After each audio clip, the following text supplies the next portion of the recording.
enfermedades de etiología viral.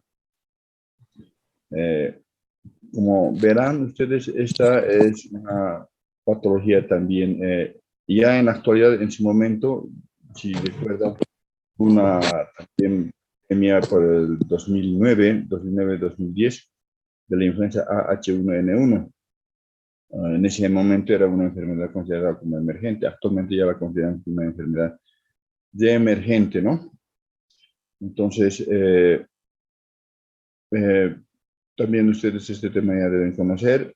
Vamos a hacer un pequeño repaso de esto y cuando gusten, me hacen anotar alguna deficiencia o algo que deseen consultar. Bueno, ¿qué es la influenza H1N1? Empecemos por definirla. Es una enfermedad infecciosa de etiología viral altamente, esto es importante, altamente transmisible, ¿no? Altamente transmisible y de una alta tasa de letalidad elevada también, ¿no?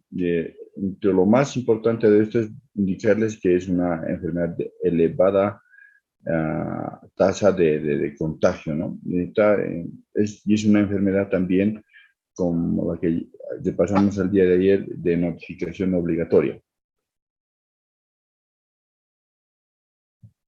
¿Cuál es el agente etiológico de la influenza H1N1? El agente etiológico es un ortomixvirus que pertenece al grupo, al grupo o a la familia de los virus considerados de origen Orthomyxoviridae, ¿no es cierto? Es un virus ARN, es decir, en su composición genética tiene ácido ribonucleico, ¿no es cierto? Es un virus que tiene generalmente la forma esférica o pleomórfica. Esto quiere decir que puede cambiar de forma, es decir, de esférica a cúbica probablemente, ¿no es cierto?, que mide generalmente entre 80 a 120 nanomicras.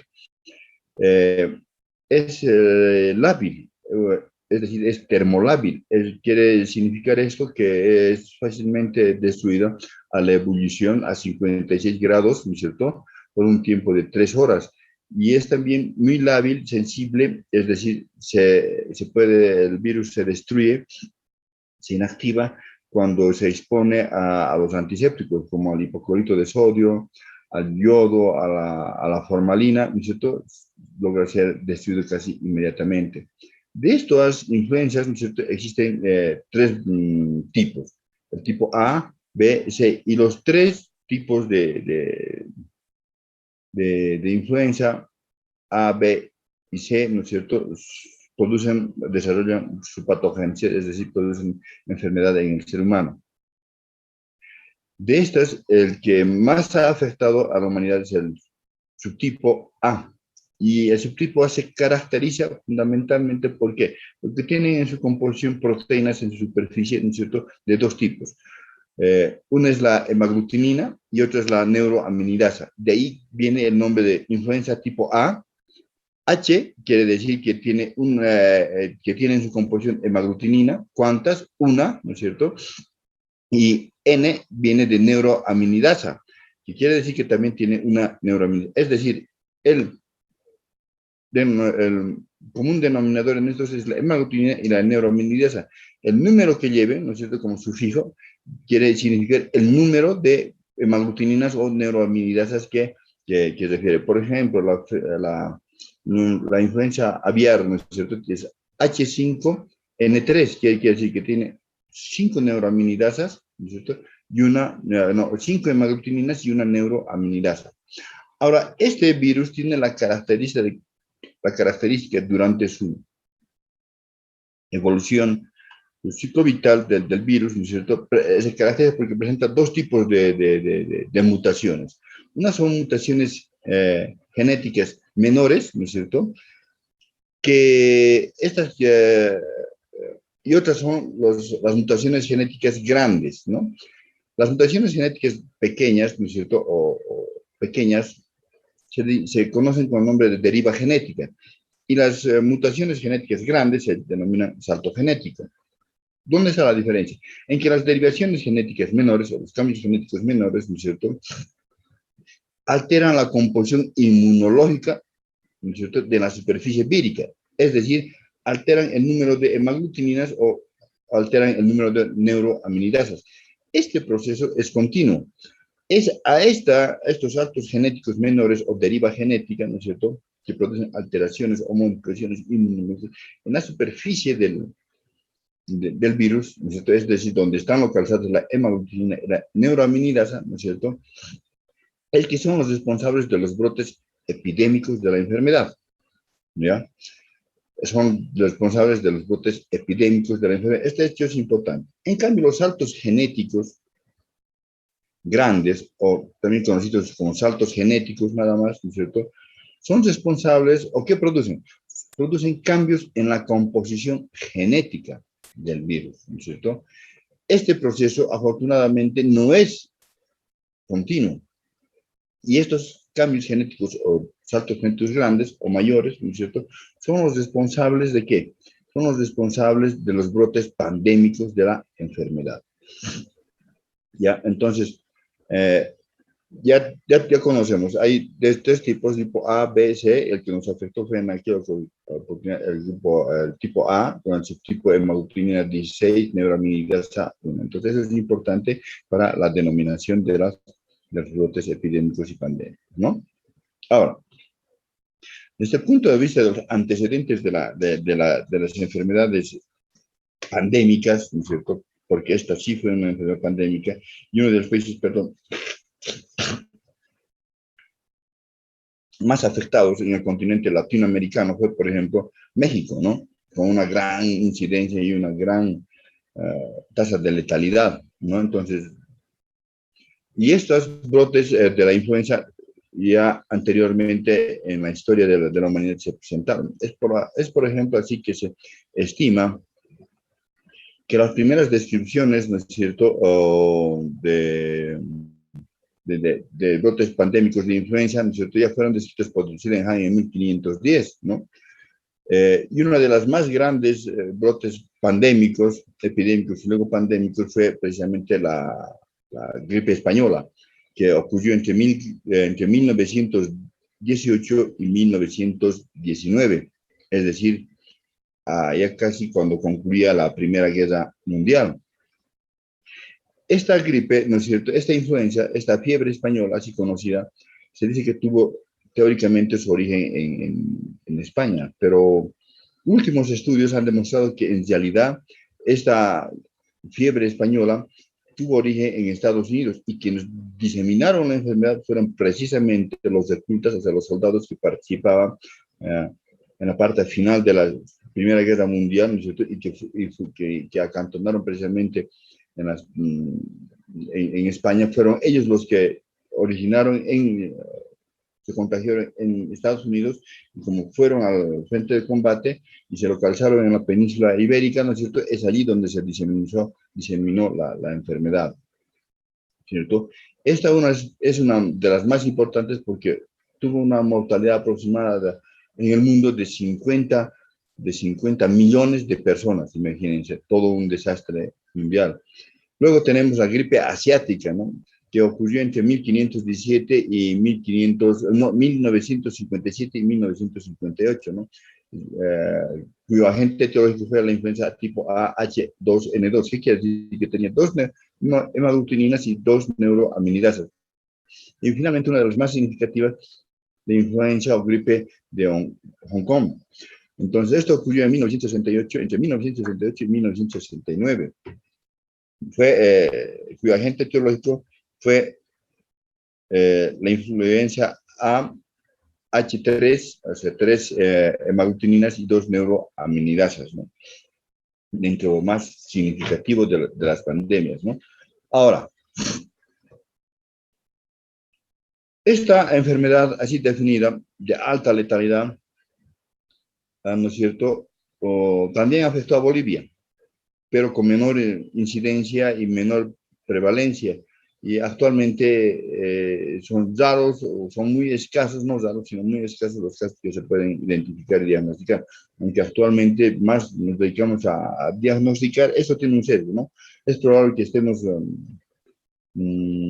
disminuyendo la trascendencia en la incidencia de la enfermedad, porque más estamos abocados a diagnosticar SARS-CoV-2, ¿no?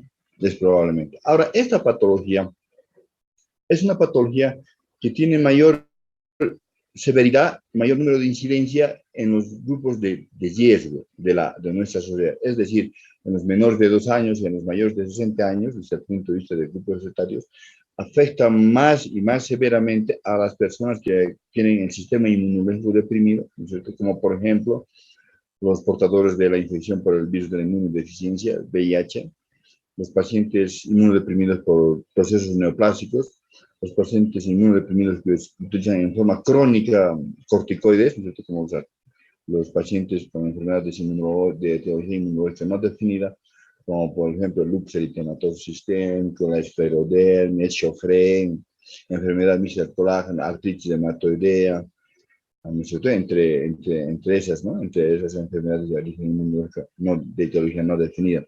Los pacientes desnutridos, ¿no? También son considerados como inmunodeprimidos. O los pacientes, ¿no es cierto?, portadores de enfermedades crónicas, ¿no? Por ejemplo, pacientes hipertensos, diabetes mellitus, ¿no es cierto? También son considerados como pacientes inmunodeprimidos. Y finalmente, otro grupo de riesgo constituye aquellas personas que están expuestas con mayor riesgo y mayor proporción y mayor frecuencia a la enfermedad, como son el personal de salud, ¿no? En algunas ocasiones, en algunos países también se ha tomado como una enfermedad de origen laboral, ¿no?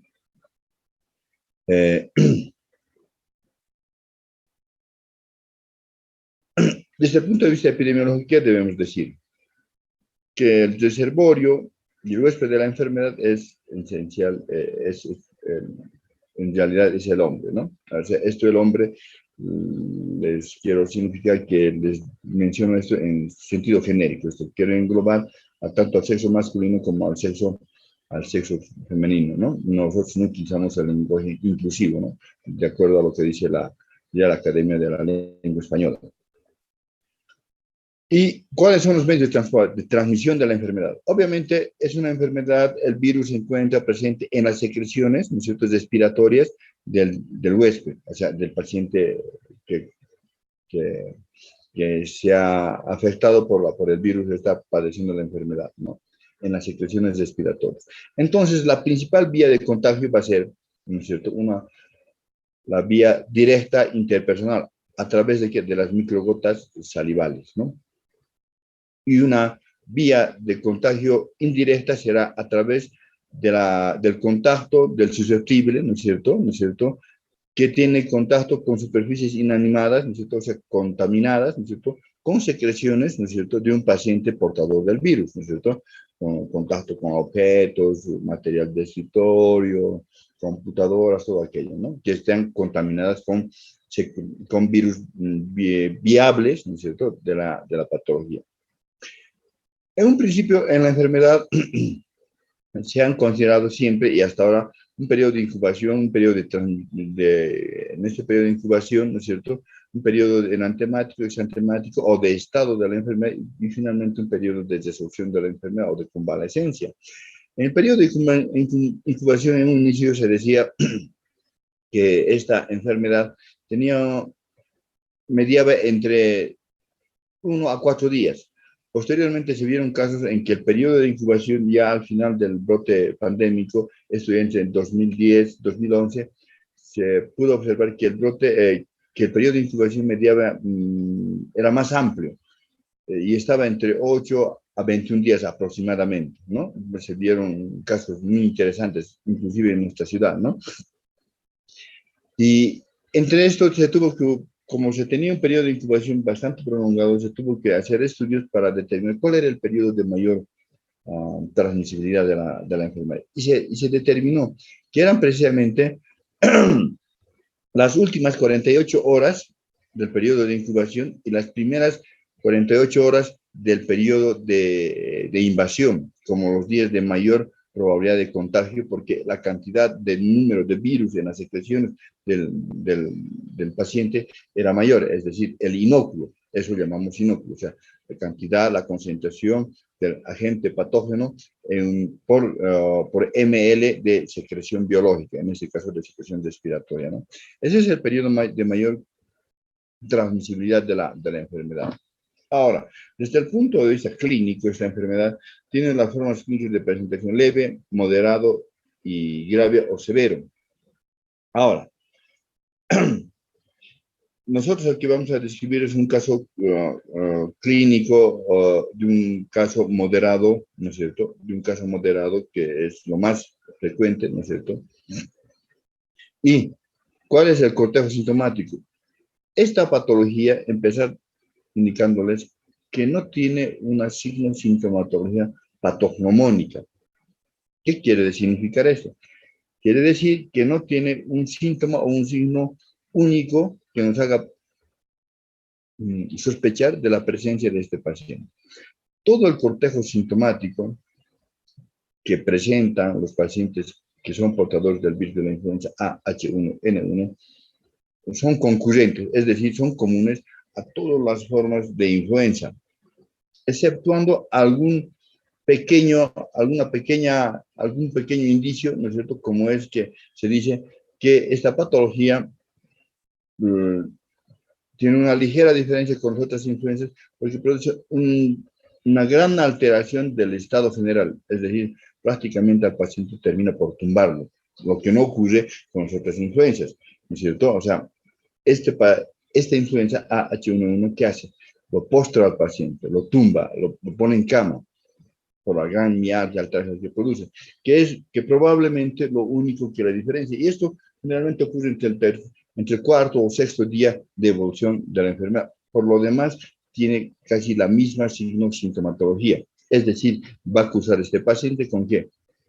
Con fiebre que generalmente transcurre o cursa entre los 38 y 39 grados centígrados. Esta fiebre generalmente es mucho más intensa entre el segundo o tercer día. Está acompañada en su evolución también de escalofríos, ¿no es cierto? Cefalea que generalmente es frontal y gravativa y más raramente es holocraneana, es decir, afecta todo el encéfalo, ¿no es cierto? Estornudos, expectoración a un inicio de tipo mucosa, ¿no es cierto? Es decir, tos con expectoración mucosa, a un inicio cuando el proceso infeccioso viral no ha complicado con un proceso infeccioso neumónico o bacteriano, ¿no es cierto? Disnea, odinofagia, disfagia. Suelen también presentar sintomatología de tipo gastrointestinal, ¿no es cierto? Como náuseas, vómitos, y se ha visto que aproximadamente el 50% de los pacientes terminan por presentar despeños diarreicos de curso autolimitado, ¿no es cierto? Suelen presentar conjuntivitis, es decir, inyección conjuntival, otitis, ¿no es cierto? O sea, esto quiere decir dolor retroauricular, ¿no es cierto? Y lo que les decía, gran alteración del estado general. Termina por tumbar al paciente, ¿no es cierto? Y esto ocurre generalmente entre el cuarto y sexto día de evolución. Gran postración, ¿no es cierto? Y en este momento, en ese caso, que se presentarán las tres As de Jiménez Díaz, ¿no es cierto? Que ahí están, como verán, tres As de Jiménez Díaz, ¿no es cierto? Que quiere decir astenia, adinamia y anorexia, ¿no?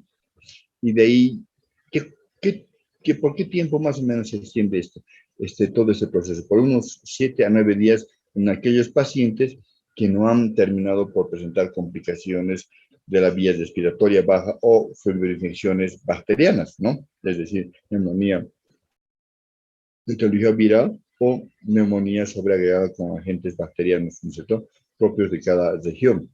Entonces, de ahí que se menciona que esta influenza viene en 3 días, se queda 3 días y se va en 3 días, es decir, aproximadamente durante entre 6 y 9 días todo este proceso, cuando el paciente no complica con enfermedades de la vía respiratoria baja, ¿no? Es decir, como neumonía viral o neumonía bacteriana o insuficiencia respiratoria, como consecuencia de esas otras complicaciones que pueden venir, ¿no?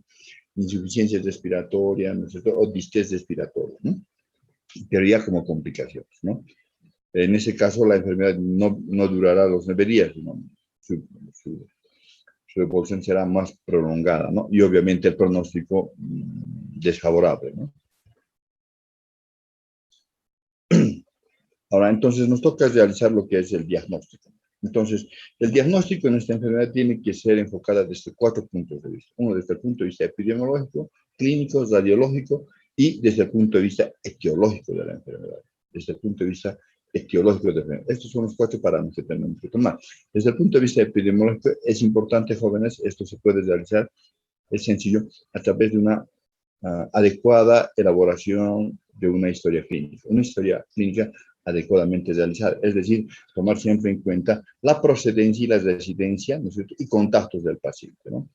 Eh, antes, antes de hablar de este aspecto de la parte epidemiológica, para eso, ¿qué necesitamos? Es sine qua non, es decir, es importante, es fundamental que el médico, ¿no es cierto?, independientemente del lugar, la residencia, el lugar de trabajo, las condiciones de trabajo, ¿no es cierto?, debe estar informado, adecuadamente informado. Esto es importante en un médico, ¿no? Un médico que no esté adecuadamente informado, ¿no es cierto?, podrá ignorar la presencia de un brote epidémico o pandémico de esta enfermedad. Por eso es importante que el médico siempre mínimamente debe estar informado, ¿no? ¿Y para qué? Para esto le va destruir grandes éxitos en el sentido de que le va a permitir realizar una historia clínica adecuada y adecuadamente contextualizada, ¿no? Y aquí ya sí podrá tener datos sobre ¿no?, incidir sobre lo que es la procedencia o residencia del paciente o contactos del paciente, ¿no?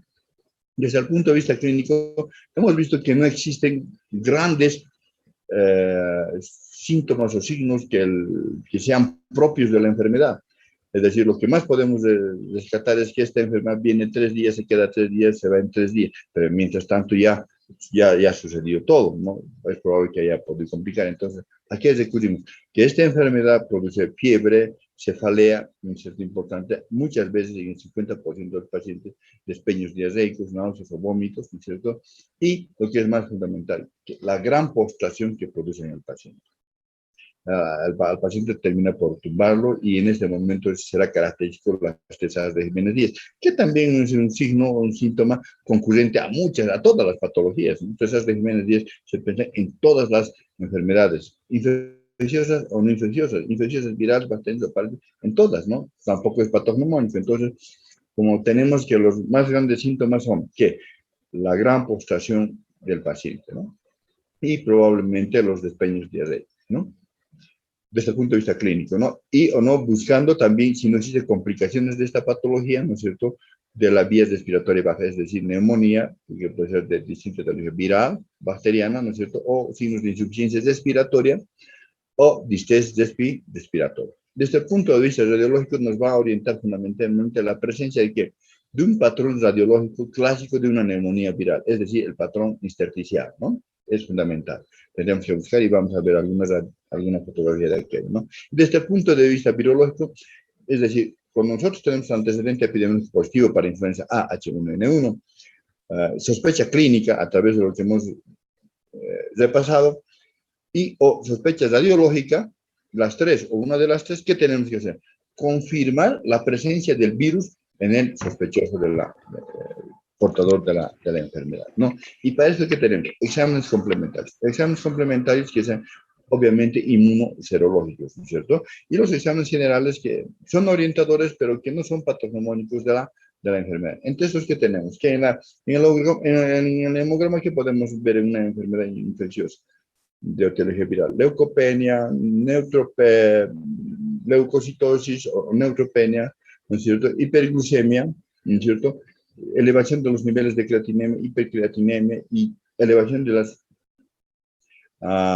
las aminotransferasas, es decir, la transaminasa glutámica oxalacética y la transaminasa glutámica pirúvica, ¿no? Esto vamos a ver de la siguiente forma, ¿no? Desde el punto de vista de los exámenes, uno tendremos que ver siempre ¿qué? Determinar la presencia de ¿qué?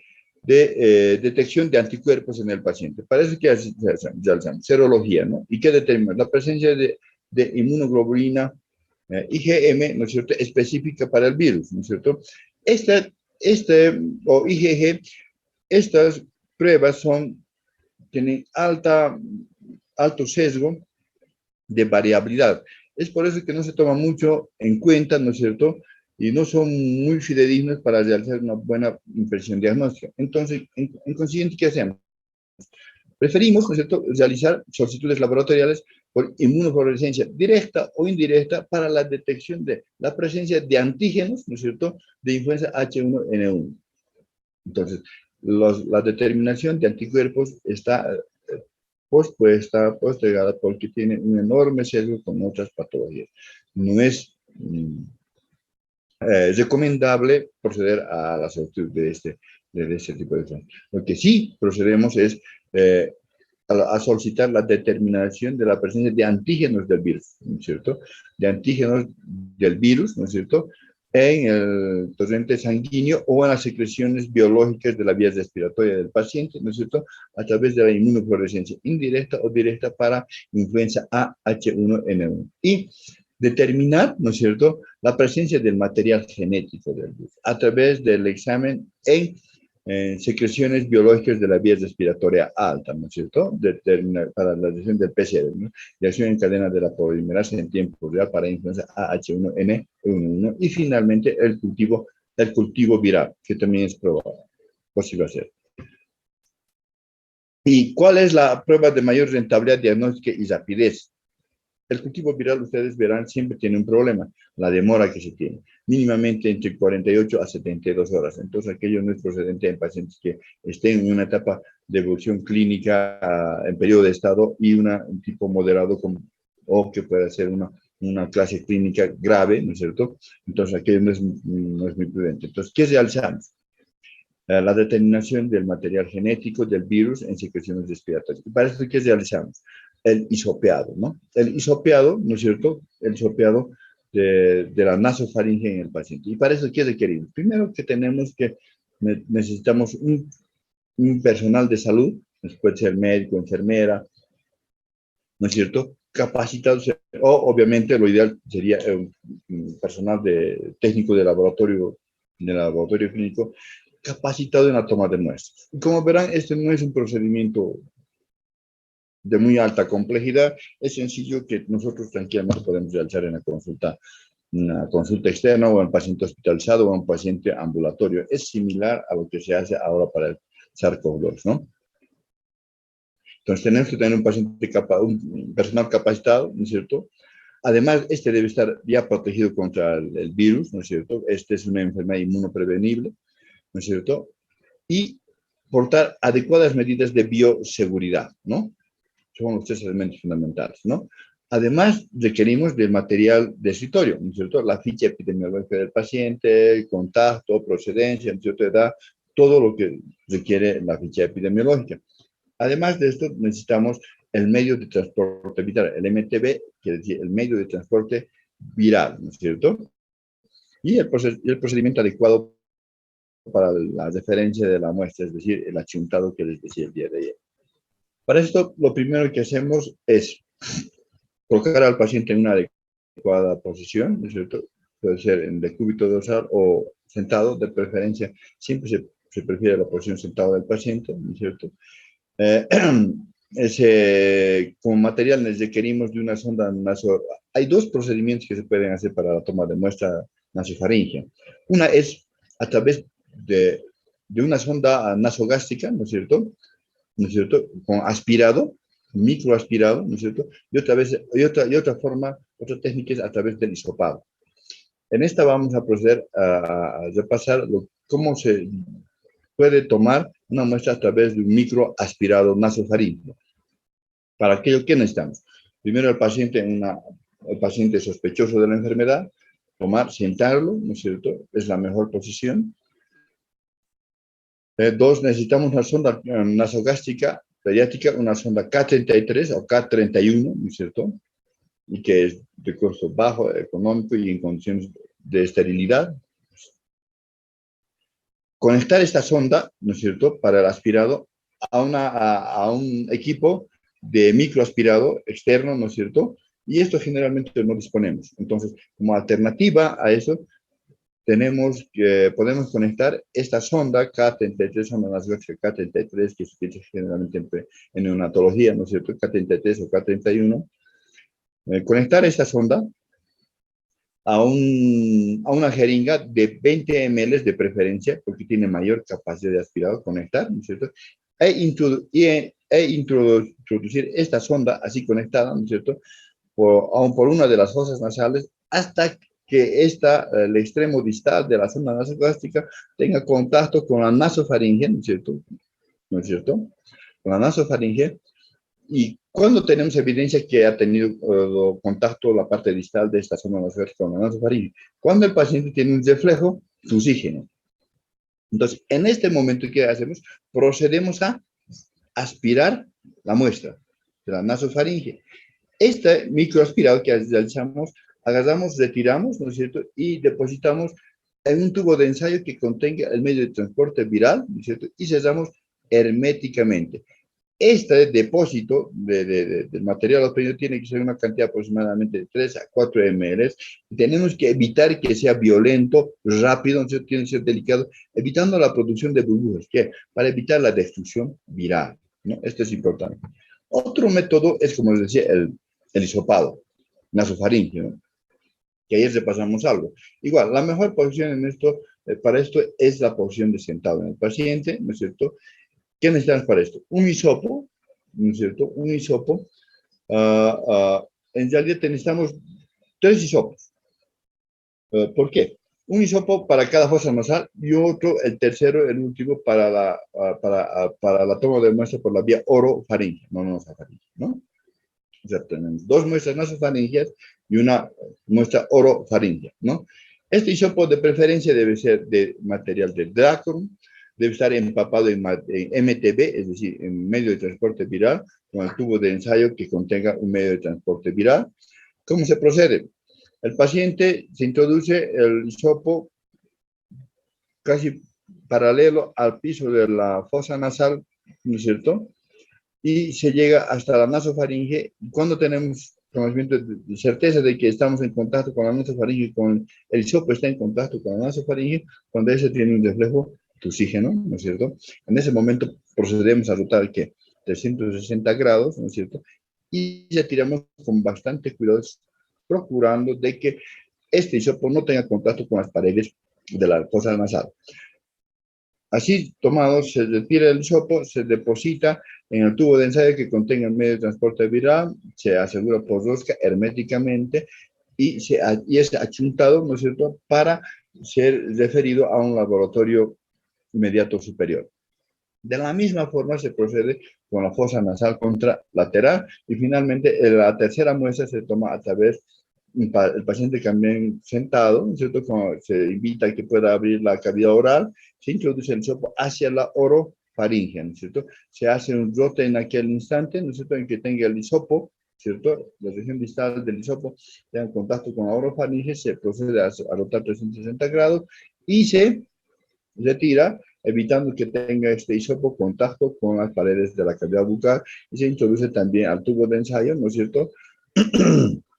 Al tubo de ensayo que contenga el medio de transporte viral, un adecuado achuntado y conservación de estas muestras y para referir al laboratorio inmediato superior esta capacidad de lo que les decía, ¿no? El achuntado. ¿Qué tiempo? En algunas situaciones, en algunas circunstancias, con nosotros, por ejemplo, estamos en un medio rural, ¿cierto? Aunque eso ya es ahora un poco frecuente, ¿no es cierto? No se puede enviar inmediatamente la muestra. Entonces, ¿por qué tiempo tendremos que conservarla? Tenemos que conservar la muestra máximo por 48 horas. ¿A qué temperatura? Entre 2 a 8 grados centígrados y para referir posteriormente al laboratorio de referencia, ¿no?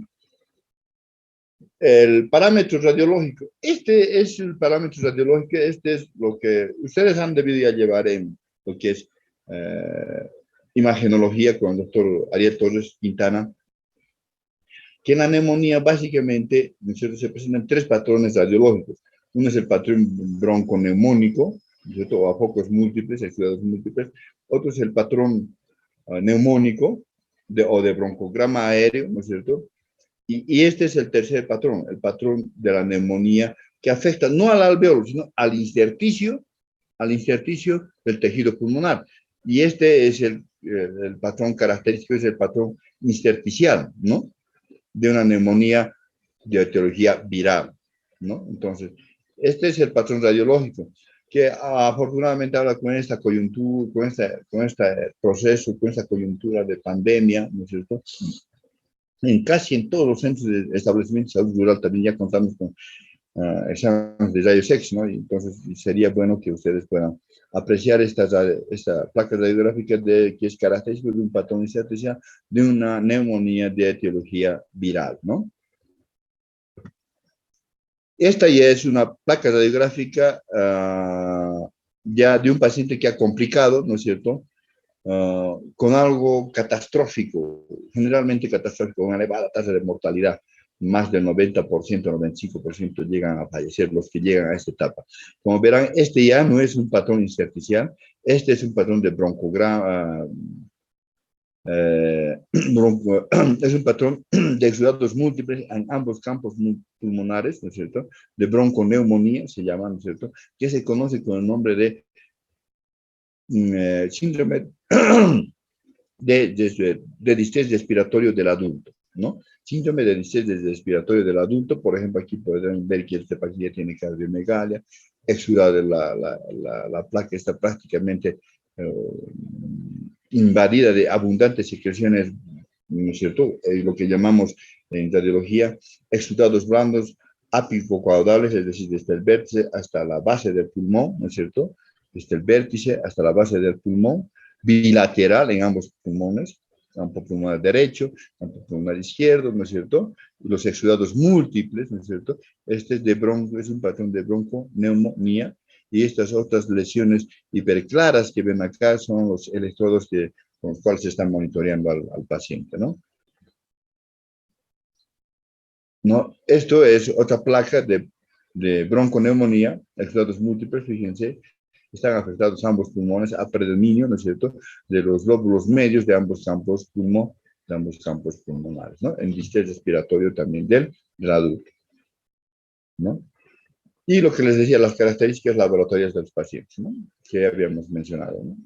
Recordarse, ¿no? Los niveles fisiológicos, para eso requisito es que tengamos que conocer de memoria los niveles fisiológicos de la glucemia, los niveles fisiológicos de la creatinemia y de las transaminasas, ¿no? Para considerar si están o no elevadas, ¿no?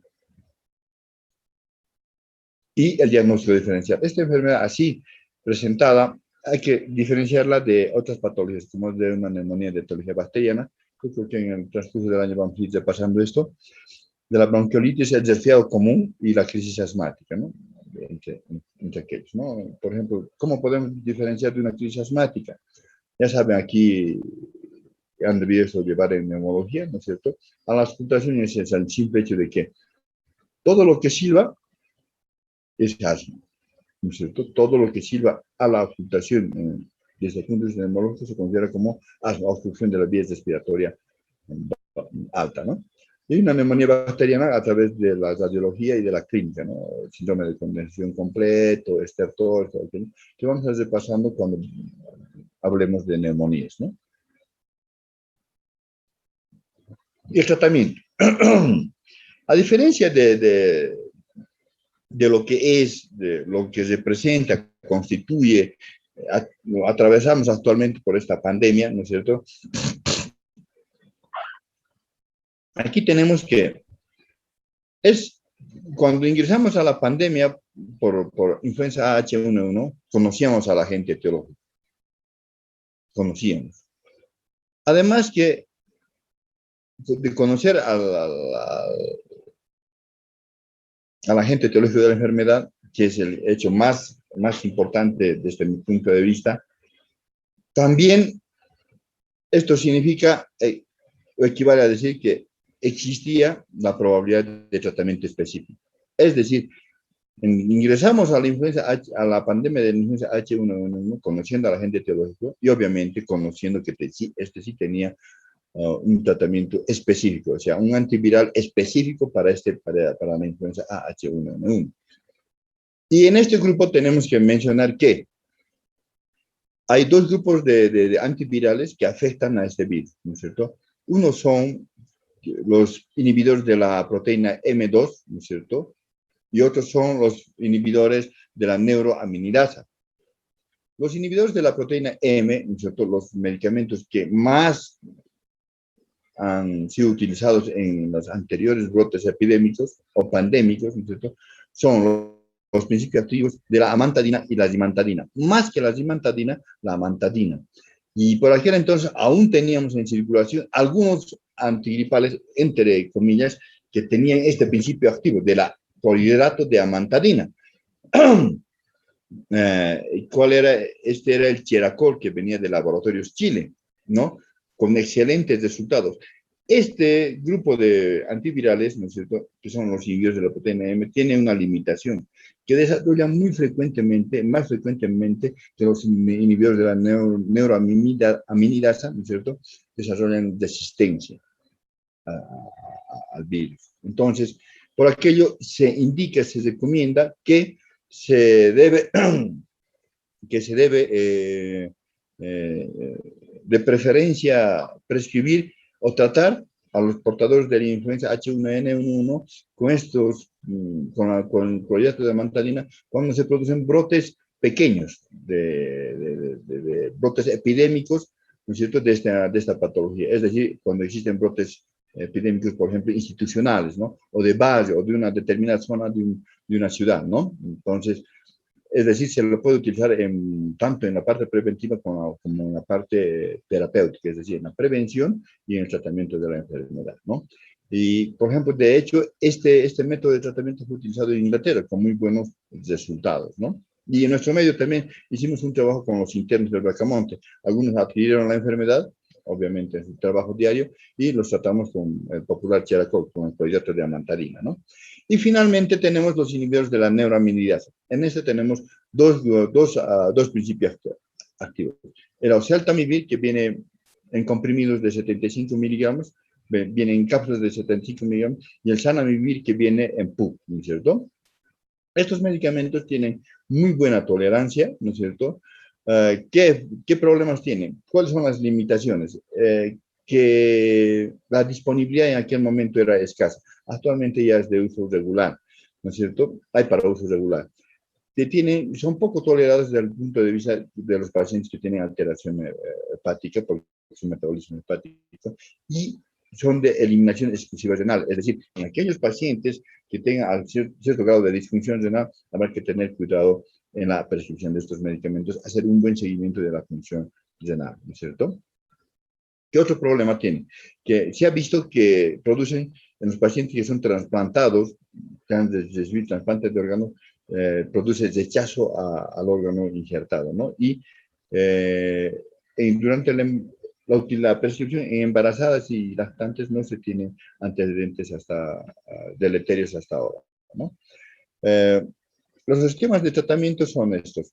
Con el oseltamivir, estos medicamentos no solamente pueden ser prescritos en la utilización como tratamiento, también pueden ser utilizados como quimioprofilácticos, o sea, como prevención de la enfermedad. Y de este hecho se benefició, por ejemplo, nuestro presidente en ese entonces, el señor Evo Morales Jaime, ¿no? En aquel instante estaba nuestro presidente en la República de, de, de la Argentina, y en aquel instante le iniciaron quimioprofilaxis con el oseltamivir, ¿no?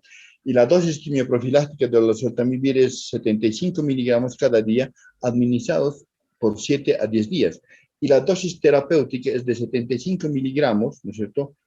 2 veces al día, es decir, cada 12 horas, ¿no es cierto? O una dosis máxima de 150 miligramos cada 12 horas, es decir, de 300 en la mañana y 300 en la noche, ¿no? 2 más. Este esquema de tratamiento generalmente está dado se debe prolongar por 5 a 10 días, ¿no? ¿Qué utilizábamos nosotros en el Bracamonte?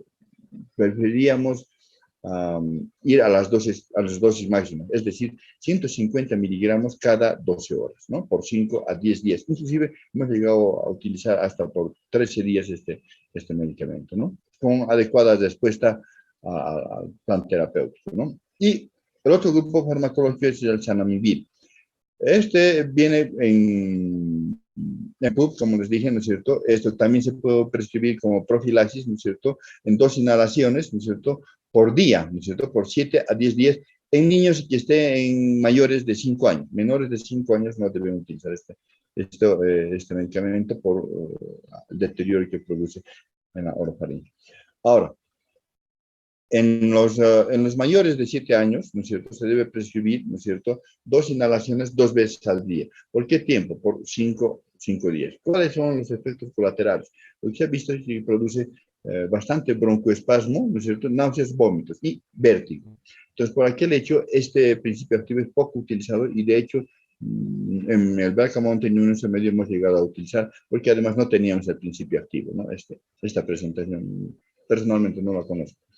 El tratamiento, ¿no? Y el tratamiento, bueno, es el común a todas las enfermedades, ¿no es cierto? Tratar la fiebre, como les había dicho ayer, tratar un buen estado de hidratación, es preferible prevenir la deshidratación que tratar la deshidratación, una adecuada alimentación, un ambiente húmedo y aireado, ventilado, ¿no? Para esto de mejorar el microambiente del paciente, ¿no? Y una adecuada vigilancia epidemiológica.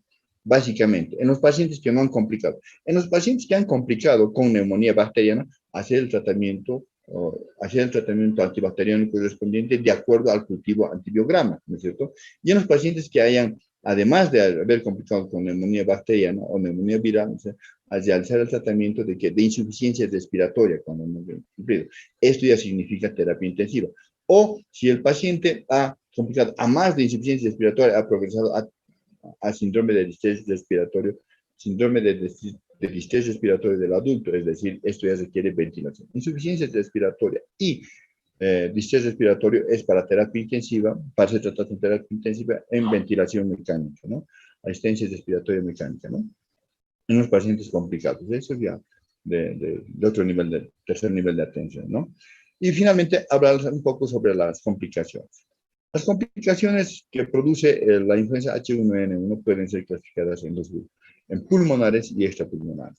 En las respiratorias tenemos fundamentalmente, como decía, la neumonía viral, la neumonía desarrollada por bacterias, la insuficiencia respiratoria aguda, eso quiere decir IRA, y el síndrome de distrés respiratorio del adulto.